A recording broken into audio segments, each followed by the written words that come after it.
Hello, everybody, and either welcome or welcome back to my podcast. As always, I want to remind everybody at the top, if you do like my content, please rate, comment, and subscribe. You can find me on iTunes, Google Play, and Stitcher. So before we get into this, a couple of caveats, warnings, things to note, however you want to look at this. First and foremost, obviously, this episode is going to be talking about sexual things of that nature. I know that's not something that everybody's comfortable with, so if you are not, feel free to exit out of this. We'll chat next week. I'm not mad at you. Don't do anything that makes you feel uncomfortable. You're not being detained. And the second thing is, obviously, the only lived experiences I have are the ones that I have. So we're going to try to keep this on this side of the TMI line. But obviously, seeing as this is a podcast about me expressing my opinions about things, you will be hearing a couple of my opinions about sex. So again, if you don't want to hear that, just go ahead, exit out, we'll chat next week. With all that being said, let's go ahead and get into this, because as a woman, as a libertarian woman, I've got a lot of thoughts on the concept of consent, especially sexual consent. We're going to go ahead and start. One of the things that I've always noticed about this topic is that whenever anybody brings up this thing about consent or affirmative consent or mutual consent or however you want to phrase it, it always seems to be kind of parsed in a way where it's men have this list of things that you need to do to make women feel more comfortable. So that's kind of my bias going into that. Just want to let you know just right off the rip, so no confusion. But let's go ahead and start. The thing that kind of kicked off the idea of doing an episode on this was there was a Wall Street Journal article a couple of weeks back about there's apparently these new kind of apps that people have where you can signal consent through the apps. So I kind of want to go through the piece and discuss a lot of the things that were discussed. The title of the piece is Saying Okay to Sex? There's an app for that. And starts out, you're on a date, everything's going great, and you'd like to become intimate. How do you tell your partner?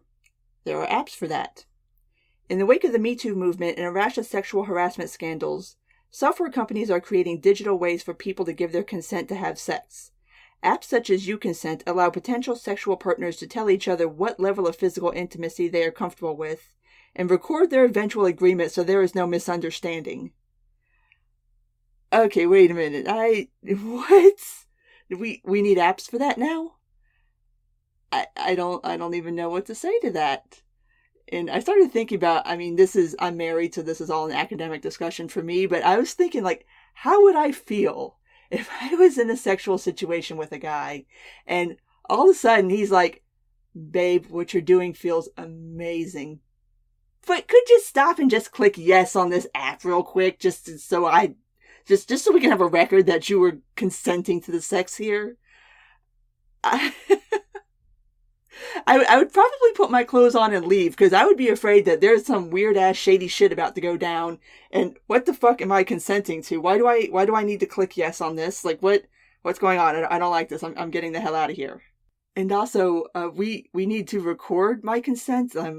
Am I not being demonstrative enough? Am I not making it clear that I want to have sex with you? Do we really need to, get it on record because you're afraid I'm going to, I don't know what exactly? What? I would be so offended and insulted if a dude ever did that to me. I would legit leave. Going forward in the piece, the apps are aimed at young people, particularly college students, who are comfortable using technology to communicate, surrounded by an array of potential sexual partners, and in parentheses, and often alcohol, and relatively new to the nuances of sex. Sexual assault allegations aren't uncommon on campuses.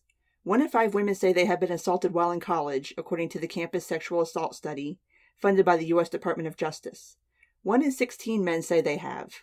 Often those who are accused of sexual assault claim the sex was consensual, while those who say they were assaulted say they never agreed to the encounter.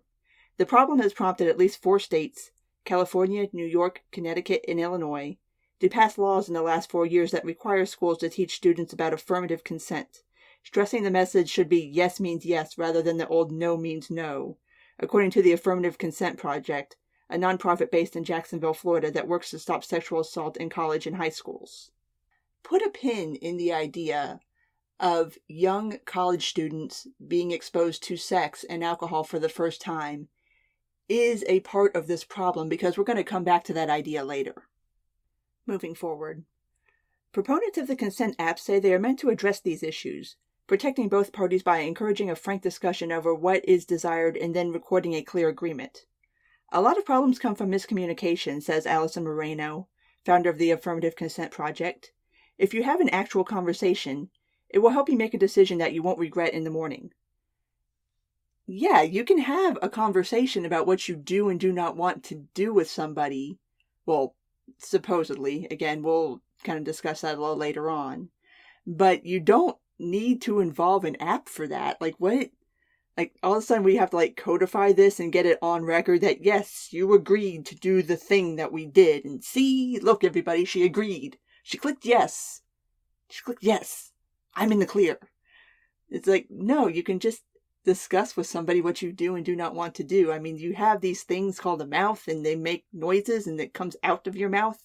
And then the other person has a thing called ears, and they can hear the words and then process them. And then you can have a conversation. That is correct. You can have a conversation. This next part is the kicker of the piece for me. And this is the part where his name is Cody Swan. He's the creator of You Consent. This is how You Consent works.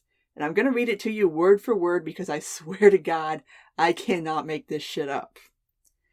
Cody Swan, CEO of Gunner Technology, which owns You Consent, says he designed the app so that two people have to be in the same room together when they give consent in order to facilitate a discussion. One person types what he or she is requesting into the app, but must orally tell the other person what it is. That person then types into his or her phone what he or she will agree to, and then a barcode is generated. The two people then hold their phones together, and the app captures the barcode and makes sure that what was requested matches what was granted. This info is encoded and stored securely in a cloud-based database. Holy shit, there's a lot to unpack here. First off, Cody, why come it's only for two people? What if you want to have a threesome? What if you want to have an orgy? What happens then, smarty pants? Your app doesn't work. And second of all, okay, so I have to type things. Okay, first, let's roll it past, like, back further than that. I'm going to assume that by the point you're typing things into this app, you've already started initiating some kind of sexual contact. Clothes might still be on, clothes might be off. I don't really know at what point you start all of this typing and clicking and beeping and booping, but so at some point, you have to stop foreplay, which, did the kids even know what foreplay is nowadays? Can somebody answer that one for me? But you're supposed to stop that. You open up this app, and then instead of just communicating to somebody like a normal person what you would like to do with them, you type it into the app, and then you send it over to the other person who's in the same room as you.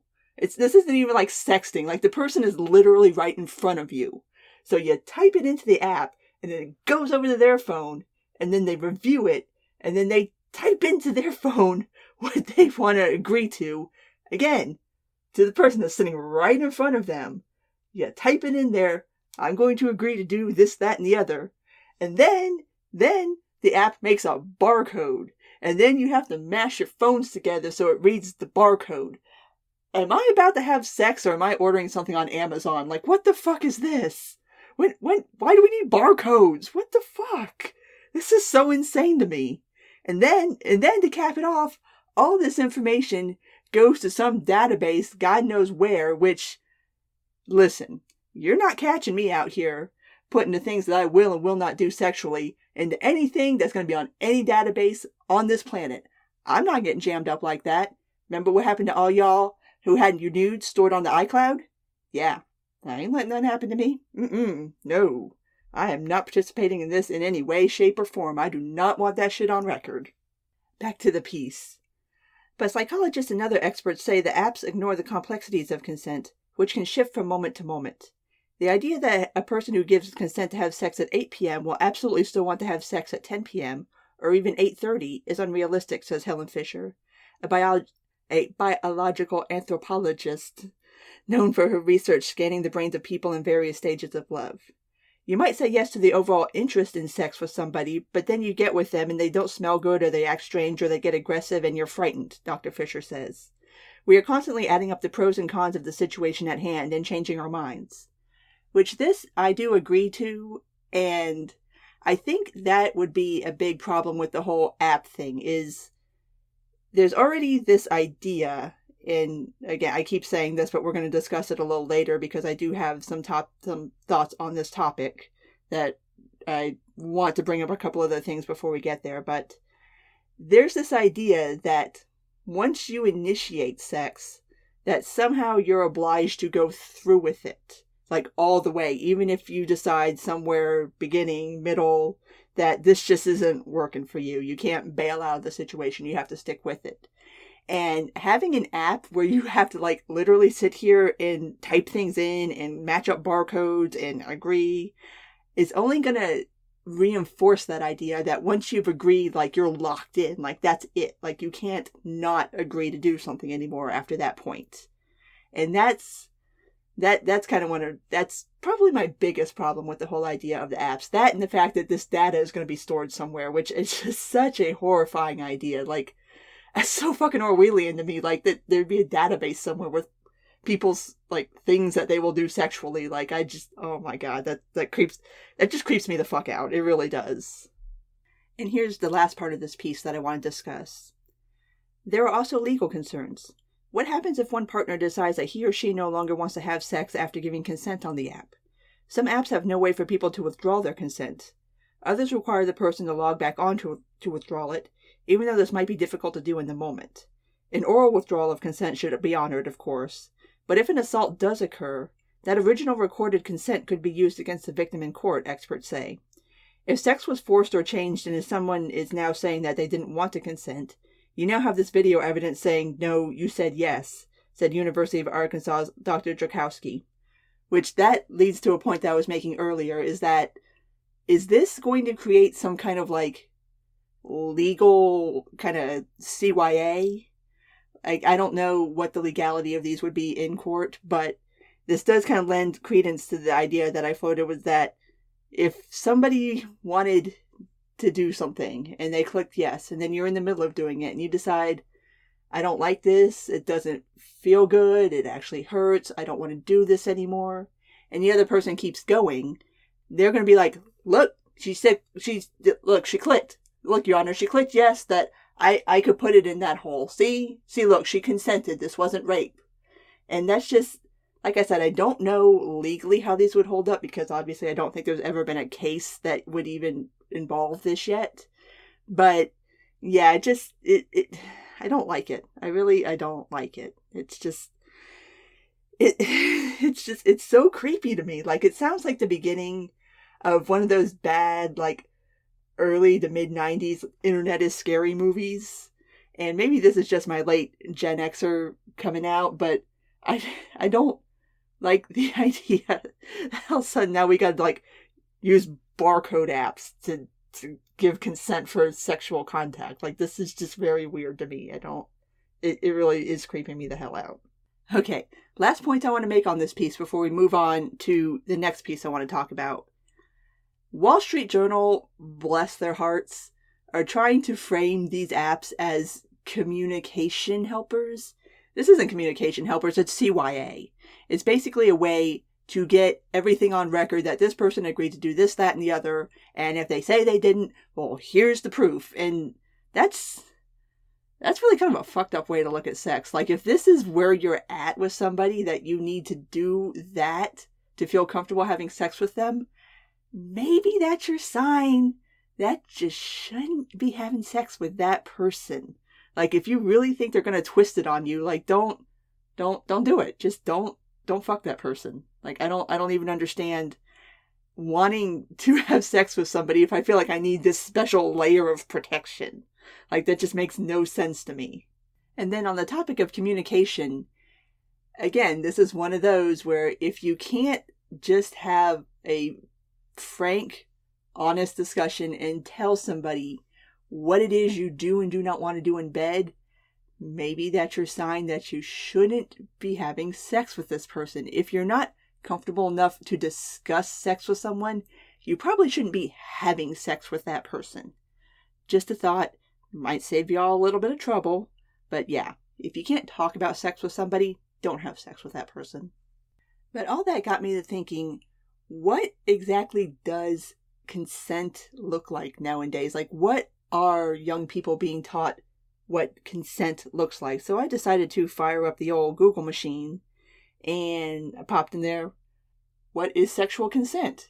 And I got all kinds of results, but most of them ended up looking pretty much the same to one another. So I'm going to go ahead and roll with the Teen Vogue piece on this.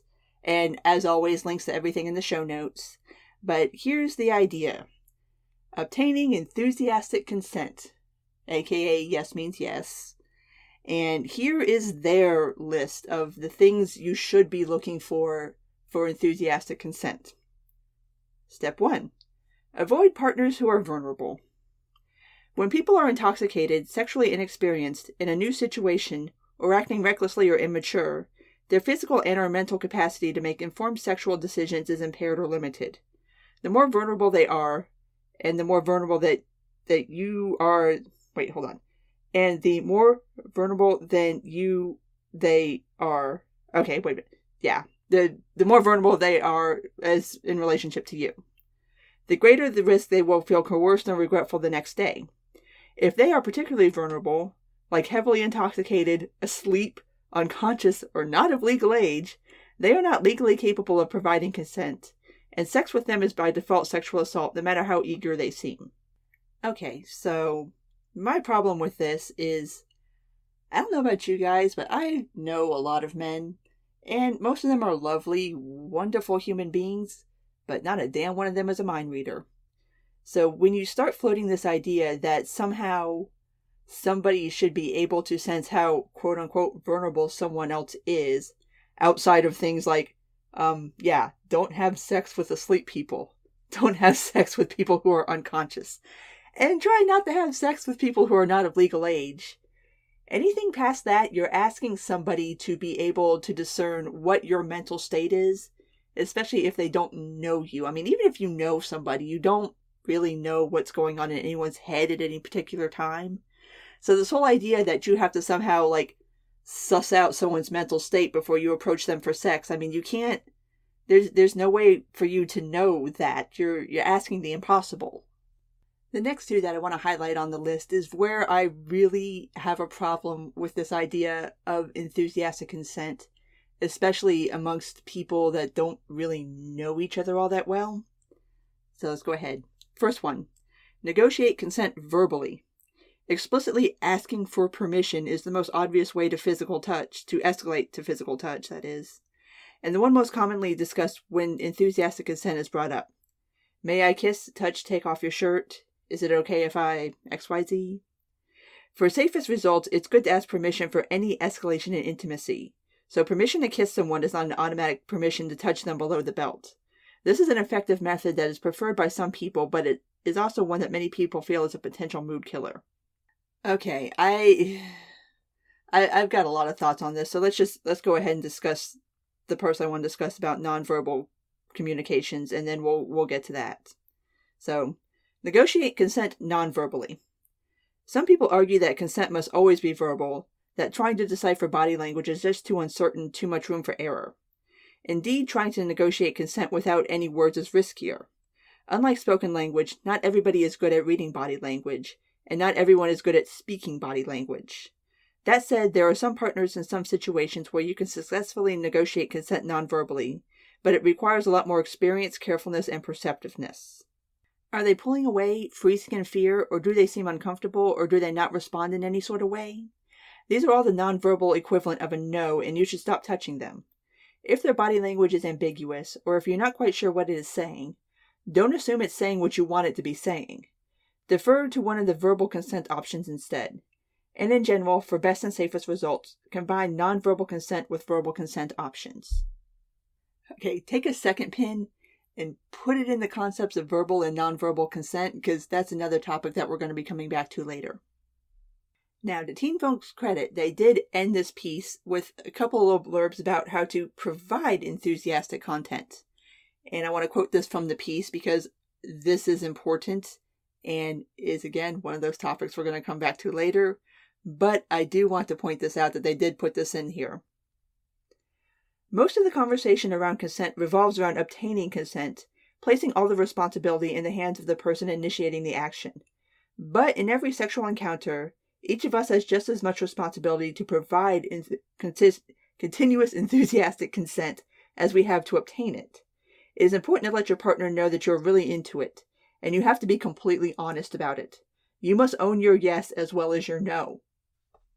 Yes, can I get this whole paragraph embroidered on a pillow and then I can sell it to people? Because this is really the crux of my argument about why this isn't working.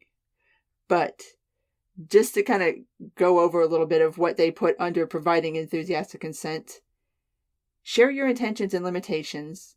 Let your partner know what kind of consent works for you. Provide continuous positive feedback. Learn how to convey no effectively and get comfortable doing it. That one. And also err on the side of caution. So I'm going to go ahead and leave this piece be because I want to move on to some other stuff that I've already alluded to, and I want to go ahead and start talking about what my problems are with this whole concept of enthusiastic yes means yes consent. Now, obviously, the concept of affirmative consent sounds great. I mean, yes means yes sounds lovely. Who doesn't like to hear yes when they're in bed with somebody? But here is kind of where it breaks down for me. And I'm going to go ahead and kind of go back to a couple of controversial pieces from ye old times, which is like ye old times is not even 6 months ago anymore. I don't know what this news cycle is anymore, but I went back and reread the Babe.com and Aziz Ansari piece and the New Yorker Catwoman piece, or Cat Person, excuse me. Because on my first read of both of those pieces, the thing that really stood out to me, and I wanted to go back and actually reread it just to see if my first impression held, was that both of the women involved in those pieces were just kind of, in a sexual sense, just there. Like they weren't participating in the actual sexual activities that were being done. It's like sex was a thing that was happening to them, not a thing that they were doing with somebody. And I think that really helps highlight the issue of where this all breaks down, because if you're going to advocate for wanting a right to do something, if you're going to advocate for affirmative consent, and then not actually exercise it when the time comes to do it, then what exactly are you advocating for? Like, I remember, obviously, in the Aziz Ansari piece, her signals were mixed, to say the least. And then in rereading the Cat Person piece, there was a part where she said, and I know that piece is like an amalgamation of a bunch of other stuff, but anyway, there was a point where she said in the piece that she didn't feel like if she said no or if she left that anything bad would happen to her, but she still didn't do it. She didn't give any kind of outward indication at all that she wasn't enjoying the experience. I mean, at least in the Babe piece, she kind of sort of tried to indicate that she wasn't enjoying it, but in the New Yorker piece, I mean, there was none of that. She was basically just going along with it, and I don't really understand why you would do that. And like I said, for affirmative consent to work, both parties have to be willing to actually communicate with each other and to actually have that discussion and to kind of mutually get to a point of, yes, this is what we want to do, this is what we don't want to do, but it requires both people to have input. But in thinking about that topic, it reminded me of the Joan Didion quote that I had actually pulled from the Twitter feminism piece that I did an episode on not that too long ago back. So I went back and I pulled out that magazine, which don't lie, y'all keep back copies of print magazines too. And I went back and pulled out the quote, and here's the original quote from the Twitter feminism piece. In her prescient early 70s critique of the women's movement, Joan Didion wrote, "Increasingly it seemed that the aversion was to adult sexual life itself. How much cleaner to say children forever." She went on to object to a feminist idea that sex assumed women were, in her memorable phrase, wounded birds. I bring up that quote because it really is starting to feel to me like I don't even know what wave of feminism we're on anymore. Is it third? Is it fourth? Are we neo? Like, I don't even know anymore. But it really feels to me like that is kind of the overriding idea of sex, is that it's somehow this dirty, gross, awful thing that you don't ever participate in. It's just something that you have happen to you. You endure it. You don't ever really participate in it. Which, again, if you want to go to affirmative consent, I mean, you ladies, you got to get off the bench and get in the game. Like, sex involves getting your hands dirty and other parts of you dirty. I'm not here to kink shame. I don't know what y'all are into.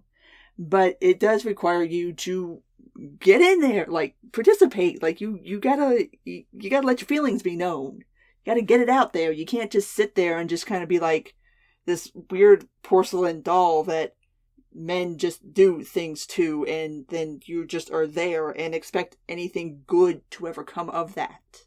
But yeah, if your view on sex is this very hands-off thing, then how are you ever going to get to yes means yes if you can't bring yourself to say yes? If you can't involve yourself, like, in this intimate physical activity, if you can't be present in the moment and giving consent to whatever it is that's happening to you in an enthusiastic fashion, then enthusiastic consent means nothing. But moving on from that, I want to talk a little bit about how consent works now. If you can revoke consent after the sex has already happened. Hello, Title IX cases, I'm talking about you. What is the point of consent, enthusiastic or otherwise, if somebody can wake up the next morning and decide, nope, I didn't like it, it was rape.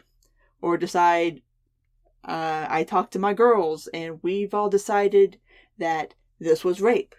Or you decide a week afterwards, or a month afterwards, or a year afterwards, that all of a sudden you want to revoke consent. Like, how is anybody supposed to operate under those conditions and have any kind of faith in that what you're saying is going to hold up and be true, like, even the next morning? Like, how is a man supposed to make a decision in that moment, knowing that, okay, well, she can decide tomorrow that the sex sucked and go run to the Title IX office and fuck my life up?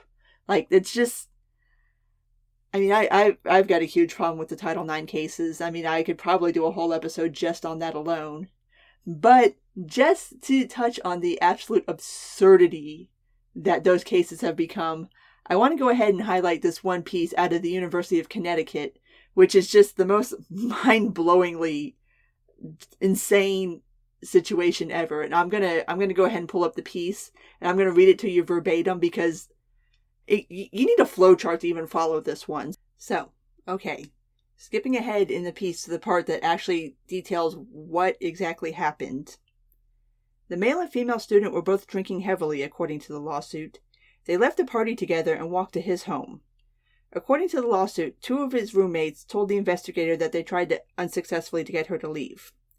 The male and female students' accounts of what happened in his bedroom differ, but according to the lawsuit, the male student told the university Title IX investigator that the female student started kissing him and touching him. He also said that she asked him to have sexual intercourse and he said no. He said he penetrated her digitally. And not like digital like this, but y'all know what I mean. The female student, however, said that he started kissing her and removed her shirt. She said she asked if there was anything else he wanted to do. According to her, he said that he wanted to go to sleep, and they did.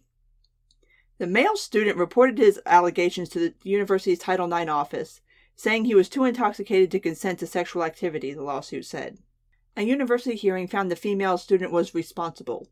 After a failed appeal, the lawsuit said that she was notified by letter in February that she would be suspended. She will be able to re-enroll after the male student graduates or is no longer a student. Now I'm going to jump back to a little earlier in the piece that kind of gives the last bit of the puzzle piece for this. The lawsuit also alleges that the male student made the accusation in retaliation for her accusing one of his friends of sexual assault. That friend was interviewed as part of the investigation into the male student's accusations, according to the lawsuit. The male student and his friends were upset that Jane Roe had made these allegations and were seeking revenge, the lawsuit says. I mean, what do you even say to this? Like, this is just so batshit crazy that this is where Title IX cases are now. We got two people who were drunk. It doesn't seem like any actual rape took place, but it was apparently some kind of foot race to the Title IX office to see who could file first, because the person that files usually ends up winning the case. So, and maybe it was retaliation, maybe it wasn't, who knows? But the whole idea, again, going back to consent, that all of a sudden you can wake up the next morning and revoke it and then go run off to your Title IX office and go fuck somebody's life up is just so insane to me. Like, she ended up getting kicked off campus and she can't go back until this dude is not there over drunken, not even sex. Like, this is something has gone horribly wrong here. And like I said, I've got a lot of thoughts on Title IX. I could probably do a whole episode on that. But I just bring up that case to show how absolutely insane the concepts of consent have gotten. Now here are some of my thoughts and opinions about how we can possibly avoid these sorts of situations in the future. And I will go ahead and preface this by saying, I am not a traditional girl. I'm not trad. I ain't got no trad in me. But it seems to me that hookup culture seems to be a huge part of y'all's problem here as far as this whole consent thing is concerned. And when I say that, I don't mean this in like an emotional slut shaming, you shouldn't be exploring your sexuality sort of way, because I mean, that's what being young is for. That's the time of your life when you're supposed to be doing these things. You're supposed to be experimenting. You're supposed to be figuring out who you are sexually. But this whole idea, especially when it comes down to enthusiastic consent, affirmative consent, if you're basing it, we're going to bring it back over here to the idea of verbal and nonverbal consent, you have to know somebody in order to be able to read them. This isn't something that you can do when you've been chatting with somebody on Tinder for a week and you've been in like physical contact with each other for a couple of hours. That's not something you can do. Like, that's just not how that works. In order to be able to interpret somebody's verbal and nonverbal cues, you have to know what those sound and look like. And that's not something that you're going to be able to do within a couple of hours of meeting somebody. So if that's the standard that you want to hold out, then that's something where you need to figure out which one of these things you want. Like, do you want to be able to have sex with people whenever you want? Or do you want somebody to be able to actually read you and know you as a person, to know what your cues look like what kind of person are you? Because, I mean, we're not all the same. Like, some people are a little more demonstrative. Some people are a little more reserved. Some people are a little more loud. Some people are a little more shy. And unless you have that kind of frame of reference and get to know somebody, you're not going to know these things about somebody. So, yeah, you're asking for something that under current circumstances are impossible to be granted to you. And also, just a thought, ladies. Not saying you gotta like wait till marriage or wait till the third date or wait till any specific time, but vet somebody before you fuck them. I mean, I don't mean it's gotta be extreme vetting, but maybe like vetting better than what goes into going to work for the Trump White House might be in line. I don't know. Getting to know somebody is going to be the best, easiest, quickest way to ensure that you're going to have good sex with someone. Like, trying to just have sex with strangers, I mean, maybe you might get lucky once in a blue moon, but what you're probably going to get is mediocre to bad sex, and you're going to kiss a lot more frogs to find your prince than you really need to. Again, not a trad girl, but just a couple of pieces of advice to help you have the best sex that you can possibly be having. But if you want to keep going forward in your current hookup culture fashion, allow me to give you some other pieces of advice. If you are going to engage in that, understand that men and women are different. And I'm not saying this in kind of weird biological alt-right shit. Well, anyway. But especially when you're trying to communicate, men don't pick up on subtle nuances. They don't pick up on little things as well as women do. And when you start involving alcohol, and when you start involving blood flow going from the northern hemisphere to the southern hemisphere, those abilities that they do have start decreasing rapidly. So you have to be very, very, very, very, very clear about what you want. Like, you can't do little subtle things. Like, you gotta make it abundantly obvious. Like, you gotta shoot off a cannon in someone's face. Let him know that, like, do this and not that. Like, you can't be subtle about it. Like, no, your hand does not go here, it goes there. Like, you have to be, like, that aggressive and open about it. And these kind of little, like, going back to the babe.com Enzies and Zari piece, these little things of, like, kind of, like, trying to be gentle about it and just kind of move here and there and try to, like, be, like, cutesy about it, that doesn't work because they don't see that. They don't interpret that the way we would interpret it. And like I mentioned, alcohol doesn't really help this situation at all. So if this is something that you do want to do, maybe try to figure out your personal limits and see kind of where you're at tolerance-wise, and try to maybe ratchet it back a little bit so that you don't end up in these drunken situations where it's all kind of cloudy and murky and who did what to who and did I consent, did I not consent. Like, just try to avoid those situations. Like, it's relatively easy to do. You don't have to get shit-faced every time you go out drinking. Just learn your tolerances. Learn where your threshold is, and if you know that, like, okay, after 4 drinks I start making really fucking stupid decisions, stop at 3. There you go. Help keep you from making stupid fucking decisions. Okay, gonna go ahead and pivot to the part where this is kind of what really bothers me about this whole discussion in general, and that is the why of it. And I'm still kind of trying to figure out how to verbalize this, but to me, this whole idea of consent and having to check in and barcodes and clicking yes and doing all this and that and the other, it seems to me as if this is women's way of handing over control of their sexual agency over to men.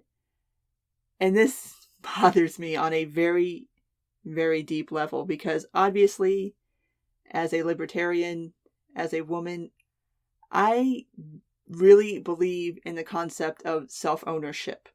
And especially being a woman and knowing that these freedoms that we have now are, historically speaking, still kind of new and shiny. Like, most of us, I would imagine, are of the age where we can ask our mothers what it was like before the pill, before the sexual revolution, before everybody put in work in the 80s and 90s to make it societally okay for women to express themselves sexually and to articulate what it is that you want in bed. And watching this get rolled back into this much more, like, male-dominated, women are victims, men are perpetrators, we need protection from men. Offensive isn't the right word, but it's the best word that I can come up with. It's, like I said, it's hard for me to articulate how this kind of, like, it really bothers me, like, deeply bothers me to watch women give up their sexual agency for no reason. Like, nobody's asking you to. You're just doing this for what? To keep your hands clean? I don't get it. Like, what? Why are you doing this? I don't understand. Can somebody please explain it to me?